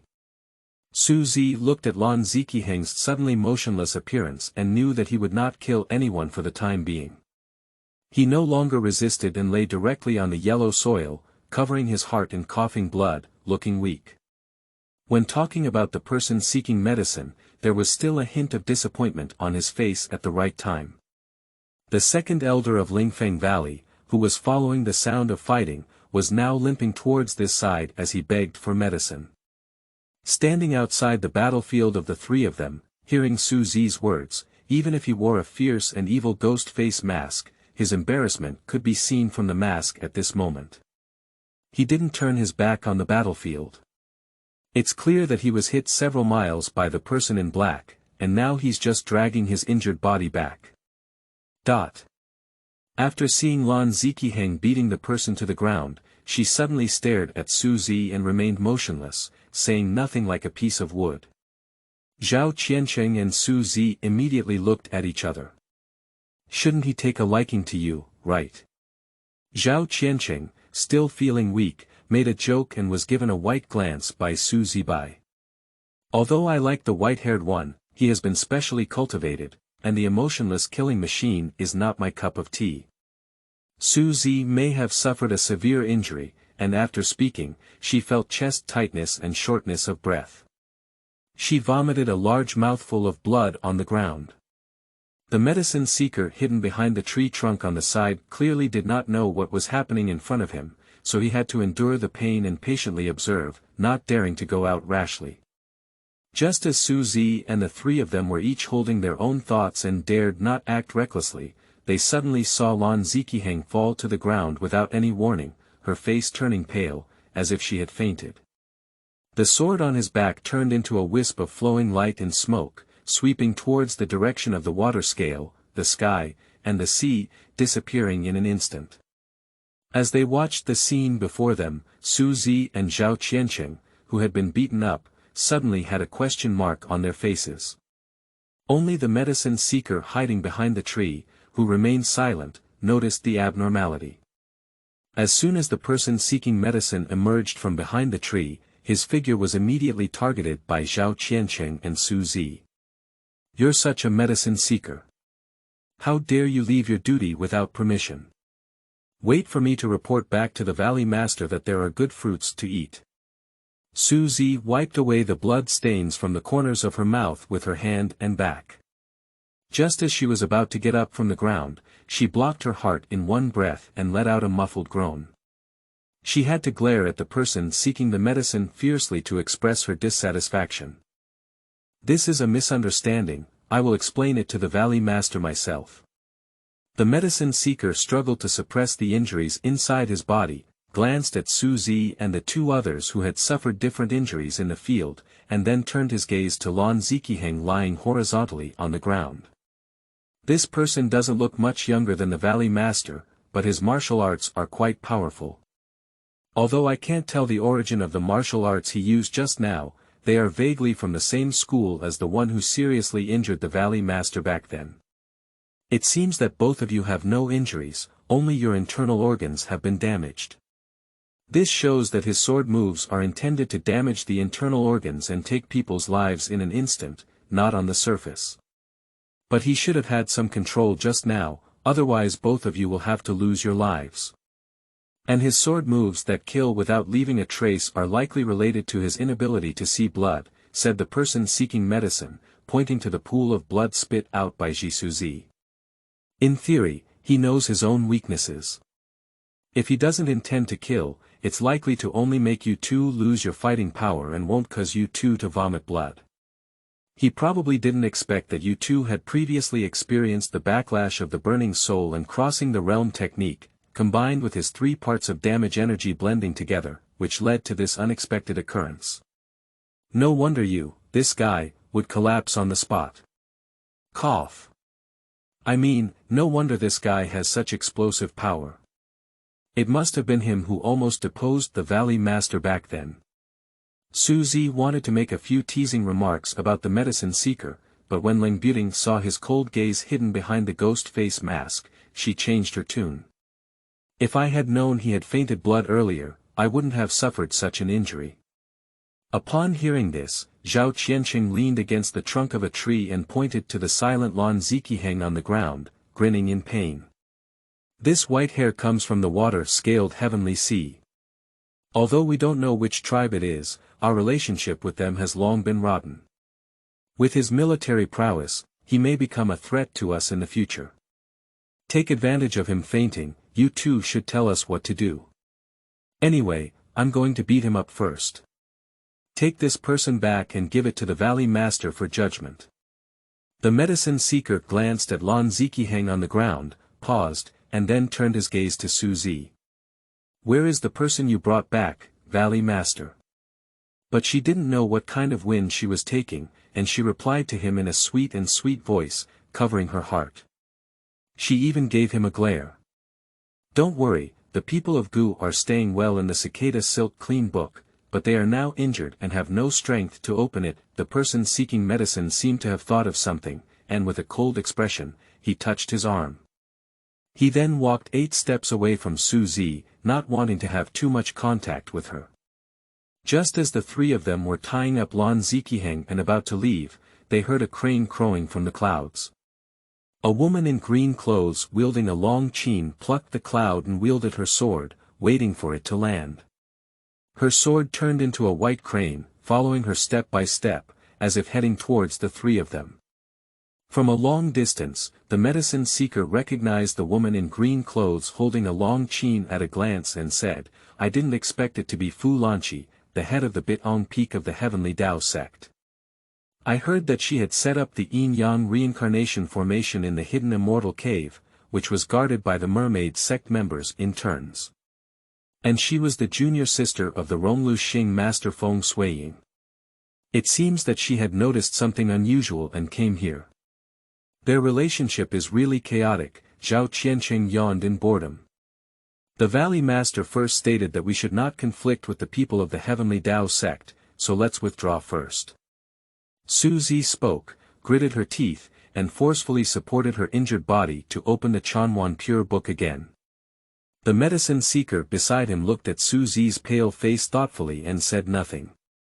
After the passage opened, Su Zi, who was exhausted, lifted her and immediately dragged Lan Zeqi Heng, who was bound by various flowers, towards the passage, leaving behind Zhao Qianqing who was still following Fu Lanqi's whereabouts in the rear. Chapter 9. Sulan. You are listening at novelfull.audio. In the clean book of cicada silk, a furnace of sweet fragrance burned out, and Lin Shuang, lying horizontally on the bamboo bed, gradually regained consciousness. The room is dimly lit and difficult to see. As soon as he opened his eyes, he touched a person's face on the bed, which was icy and cold. He screamed out in fear and jumped off the bamboo bed. Shoo! A breath as light as a mosquito sprayed coldly behind his ear. He pretended to be calm and slowly turned around, only to see that the original dimness had been dispelled by the light emitted by a paper lantern. He instinctively looked towards the lantern, and when he discovered that Lin Susu was hiding behind the lantern with 2 stitched scars on his left and right cheeks, he was so scared that he took a breath and fell directly to the ground. Cough. Just as Lin Shuang was scared and fell unconscious, Yu Chuanin on the bamboo bed woke up.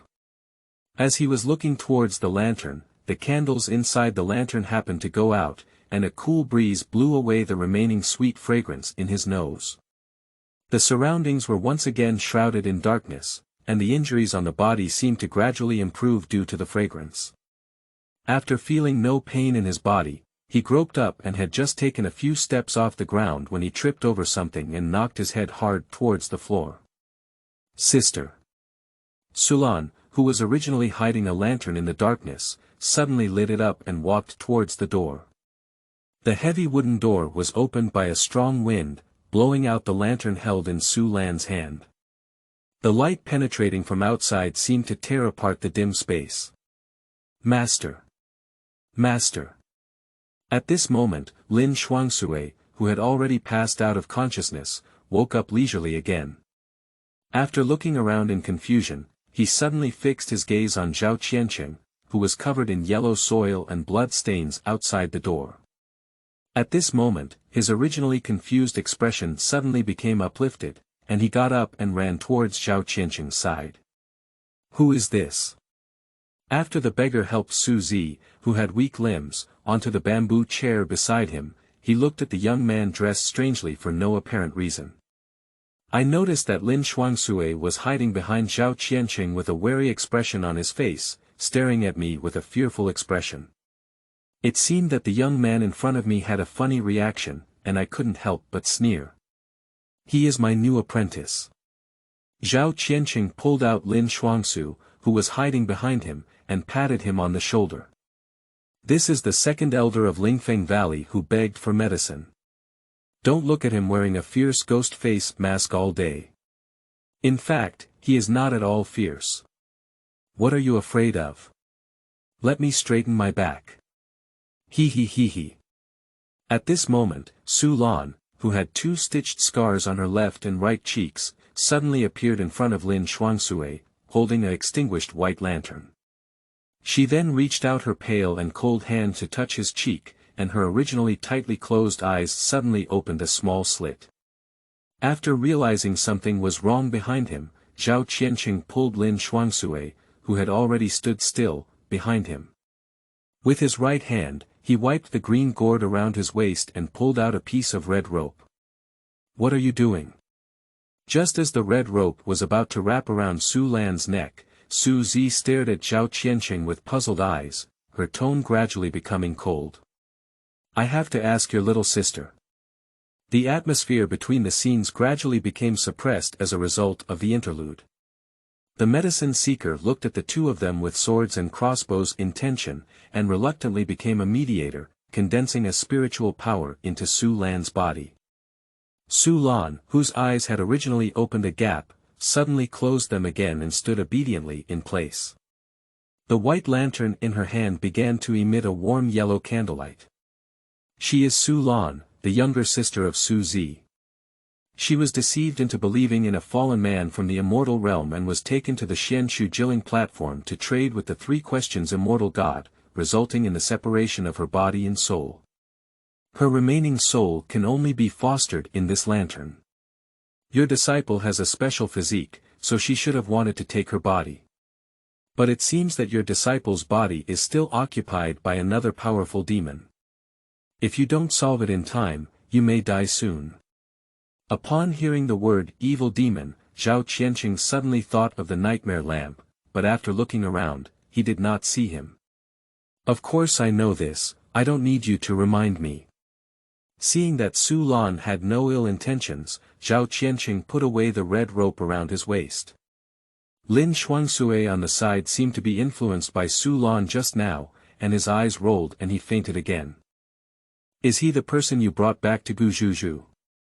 The medicine seeker turned his gaze to Echikawa Yin, who was sitting cross-legged on the ground with his back against the wall and didn't know what he was thinking. Of course, hurry up and take the people out. I won't be able to maintain this space for long. Su Ziqiang took a breath and came to Sulan's side. He pulled a strand of hair from his head and tied it to Sulan's left little finger. Suddenly, Sulan, who had been standing still with her eyes closed, opened her eyes again and followed Su Zi with a stunned expression. The surface of the white lantern he was holding was originally without any patterns, but now a cluster of ink chrysanthemums appeared. You still don't give up. Su Zi let out a light sigh, raised her hand to touch Sulan's head, and then handed her a long incense.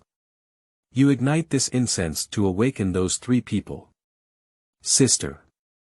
Sulan's originally dull expression suddenly showed an imperceptible sense of loss, but she seemed to only be able to say these two words to Su Zi, and all the remaining words that had not been spoken disappeared.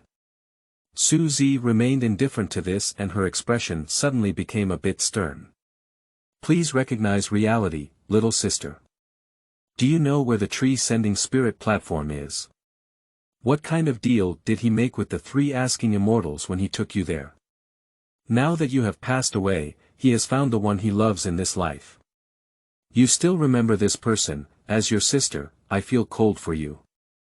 The scene suddenly fell silent, and Su Zi saw the flickering candlelight inside the white lantern in Sulan's hand.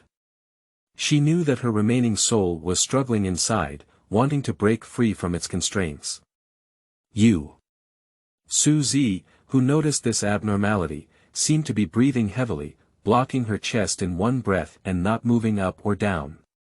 Even when she fainted to the side, she was grabbed by Zhao Qianqing in time to avoid falling. Hey, don't stare at the corner anymore. Come and help me, I'm dizzy from anger.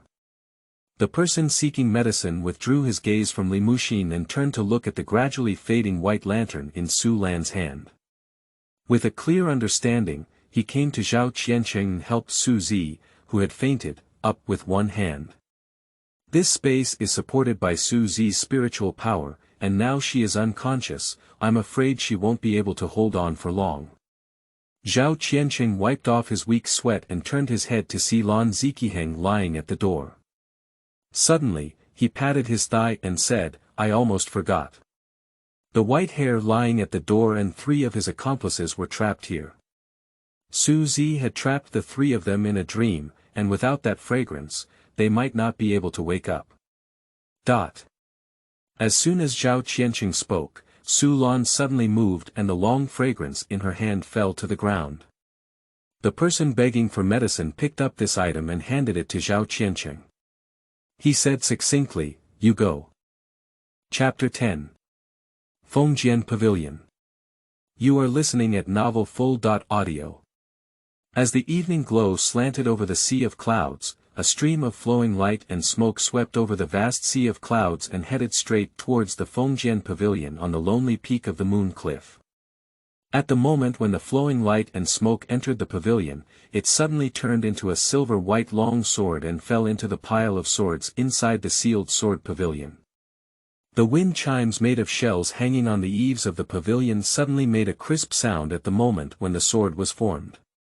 On the pillars of the vermilion pavilion, there are many vermilion yellow talismans from different years, and on the top, there are also soul-summoning flags with varying degrees of damage. These talismans were originally used to suppress the swords in the pavilion, but were startled by the sword just now. At this moment, they all emitted wisps of white smoke, some of which even turned into fragments. During the process of self-destruction of the symbols, a buzzing sound of swords and knives suddenly echoed around the Fengjian Pavilion, making the atmosphere eerie and desolate. In the middle of the pavilion, there is a dry well. The mouth of the well is stacked with red bricks, and a stone tablet with cloud patterns is facing the pile of knives and swords, standing on the edge of the well. There are also several circles of glass-like chains wrapped around the tablet. The chain hangs straight down at the bottom of the well, and although there is a slanting sun for view at this moment, the depth of the well is difficult to observe due to clouds and mist blocking it. At this moment, a withered and emaciated hand extended from the wellhead, slowly grasping towards the edge of the well. Accompanied by a crisp sound of chain friction, a hunched figure jumped out of the well, carrying both hands and slowly pacing towards the sword covered with talismans on the side.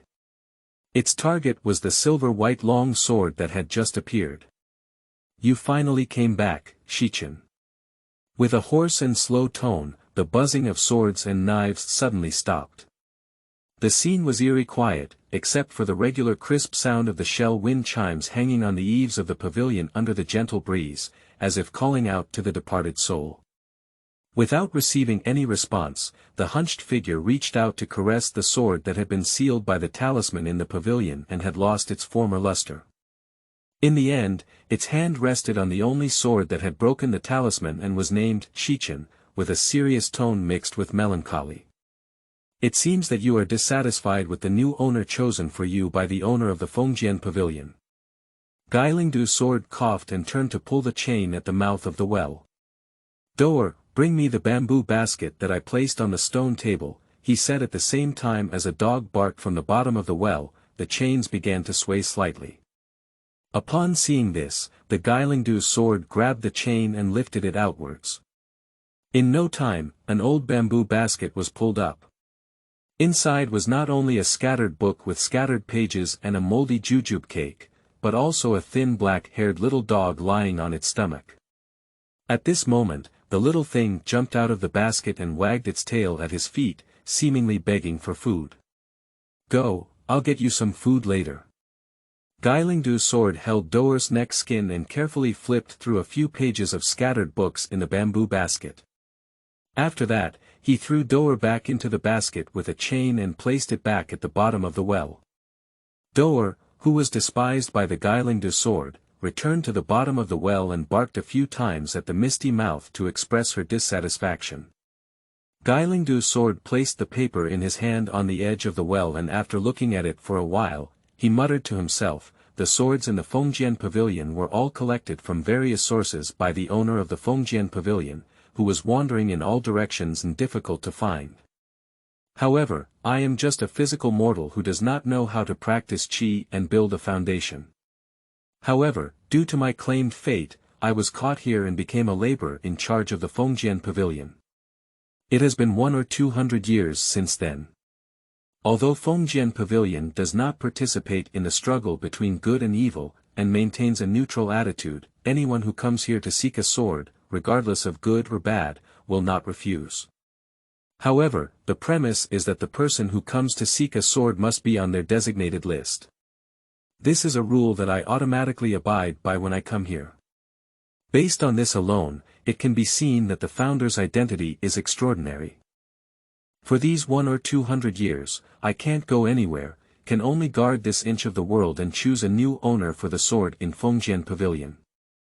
After a pause, Guilingdu's sword cast his gaze towards the vast sea of clouds, and his tone gradually slowed down, as if recalling a certain time many years ago. I am in a state of soul. Although I am fortunate enough to live a long life and not die, this is not what I hoped for. It has already been several seasons of rotation in the world, and I believe my family and brothers have all declined and fallen to the ground, no longer living in this world.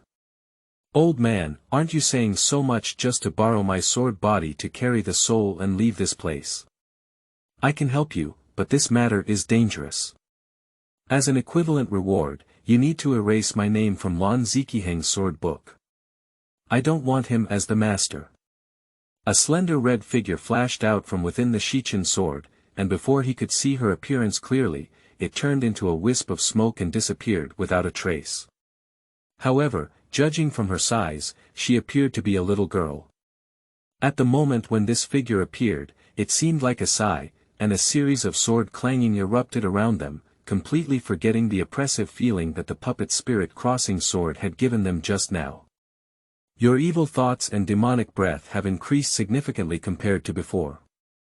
It seems that after all these years, you have not given up the idea of controlling the new master. The guy who can't get rid of the control of the demon is not qualified to be my master.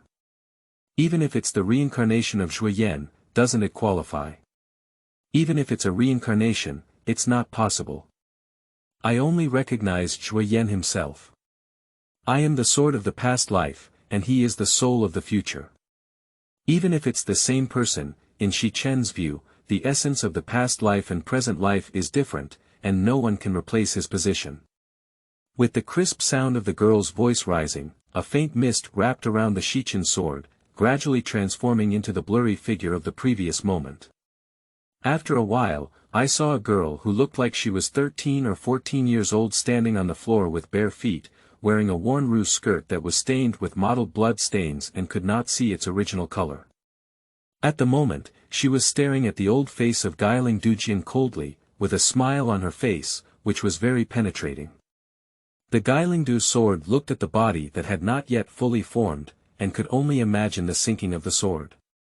She did not answer her question, but lowered her head to look at the yellowed paper in her hand, with a look of nostalgia on her wrinkled face. In the end, he seemed to have made a decision and sighed as he looked at the vast sea of clouds. Sure, but before we leave, we need to work together to deal with a hidden danger. Shichen pondered for a moment, then looked into the dry well with his head fixed on it, as if he wanted to peek through the thick clouds and mist at the wellhead. But she seems to be a bit wary of the mist inside the wellhead. Tell me, what's going on? Shichen replied impatiently, her eyes fixed on the dry well mouth. There was something inside that attracted her to go down. If it weren't for the mist at the mouth, she would have already jumped into the well by now. According to my years of investigation here, the owner of Fengjian Pavilion was originally Tsang Mingli, a person from the fallen immortal realm. He was on the brink of death due to an internal conflict with Ing Tianke and fled to Shuili Tianhai. He was secretly saved by the former leader of the 5 tribes of Shuili Tianhai, Qiu Buji, with Yuzhan Yuehua. Yuzhan Yuehua is a sacred item gifted by the jade-made goddess Yu Huaqian to the Huayun tribe to decipher the premature deaths of their descendants.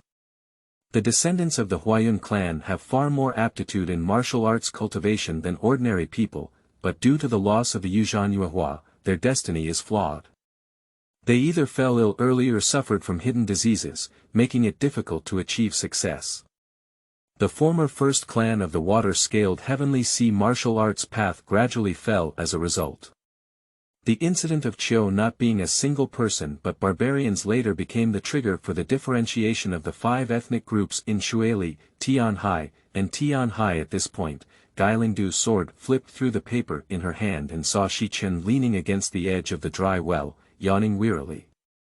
It seemed that she felt that his words were too verbose and boring. She even patted her face and said discontentedly, "So what exactly is the hidden danger you need to solve? Just tell me not to say so much and what to do." "Xiaohua, you are still not calm enough." Guilingdu's sword looked up at the sky, and now it was shrouded in clouds and mist, with no visible objects around. Only the noisy and cold light emitted by the old pavilion sword under the candlelight seemed like the only remaining ethereal brilliance in the world. Due to the lack of autumn, the people's hearts have been lost, and there have been frequent internal turmoil in the water-scale sky-sea. The 5 tribes have become strong and independent, but they have come up with a strange secret technique called soul-bone double transformation in the midst of internal turmoil. Later, under the siege of the 5 tribes, they exploded and fled, transforming into multiple clones, which shocked the people in the field. This matter has been going on for 200 to 300 years, and even now, the 5 clans of Water Scale and Sky Sea have chased and killed more than 10 clones, but no one knows where the true body of Autumn Bougie is hidden. The Guiling Crossing sword paused and fixed its gaze on the wellhead. But the mist lingering inside the dry well seemed to be driven by some force, gradually spreading towards the surroundings. The mist was vast and thick, some of which stained Shichen's fingers and turned red directly. This kind of mist seems to be corrosive. Although Shichen appears in the form of a soul, his body is still distorted and almost dissipated by the mist. He returns to his sword and immediately complains to the Guilingdu sword. What is hidden underneath? It's surprising that such a strange mist is still used to cover it up. If we continue to cover it up like this, we'll keep talking a lot. Let's stop our cooperation. This mist is just an ordinary thing in the world. The damage you just received did not come from the mist, but from the odorless breath emitted by the double-leaf spirit-absorbing grass mixed in it. What is that? Shichen lowered his eyebrows and eyes, and there was no information about this object in his mind. When he wanted to ask the reason, Guilingdu's sword avoided it directly. He swung his sleeve again and saw a strong wind blowing from the top of the pavilion and pouring directly into the bottom of the well, dispelling all the fog in the field. After descending to the bottom of the well, I will answer your doubts. Whether you can successfully leave this place depends on you. Before Shichen could make a statement, he saw the Guilingdu's sword leaping into the well with the support of the glass chain at the wellhead. Upon seeing this, Shichen had to return to his sword and transform into a stream of light and smoke, following closely behind.